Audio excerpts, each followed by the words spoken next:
Assalamualaikum warahmatullahi wabarakatuh. Perkenalkan, nama saya Nofri Afandi, NIM C1F025110. Saya akan menjawab pertanyaan nomor 1, yaitu konsep worldview dalam ekonomi Islam. Ekonomi Islam memiliki pandangan hidup yang berbeda dengan ekonomi konvensional.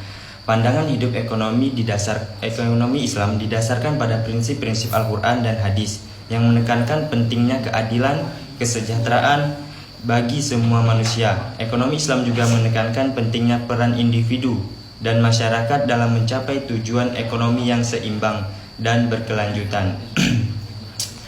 Perbedaan dengan ekonomi konvensional adalah ekonomi Islam menekankan pentingnya nilai-nilai moral dan etika dalam kegiatan ekonomi, sedangkan ekonomi konvensional lebih fokus pada pertumbuhan ekonomi dan keuntungan material.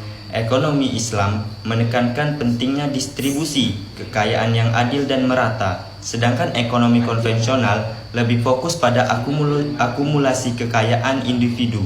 Ekonomi Islam menekankan pentingnya peran masyarakat dalam individu dalam mencapai tujuan ekonomi, sedangkan ekonomi konvensional lebih fokus pada peran pemerintah dan pasar.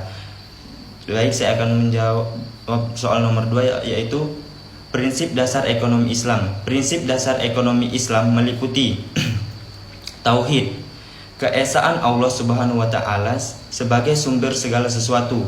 Yang kedua, keadilan, distribusi kekayaan yang adil dan merata. Yang ketiga, kesetaraan, semua manusia memiliki hak yang sama dalam kegiatan ekonomi. Yang keempat, keseimbangan antara kepentingan individu dan masyarakat. Dan yang kelima, kebebasan individu dalam kegiatan ekonomi tetapi dengan tanggung jawab moral. Salah satu contohnya adalah sistem zakat dan sedekah sebagai contoh distribusi kekayaan yang adil. Yang kedua, sistem bagi hasil atau mudorobah sebagai contoh kesetaraan dan keseimbangan dalam kegiatan ekonomi. Yang ketiga, dan saya akan menjawab pertanyaan nomor 3, yaitu sejarah lahirnya ekonomi Islam. Ekonomi Islam lahir pada masa Rasulullah SAW dengan prinsip-prinsip Al-Quran dan hadis sebagai dasarnya. Pada masa itu, ekonomi Islam berkembang dengan cepat dan menjadi contoh bagi masyarakat Arab. Perkembangan masa Abu Bakar fokus pada pengumpulan zakat dan sedekah. Dan pada masa Khalifah Umar bin Khattab fokus pada pengembangan infrastruktur masyarakat. Era modern, ekonomi Islam berkembang dengan cepat di negara-negara muslim dengan fokus pada perbankan syariah dan keuangan Islam.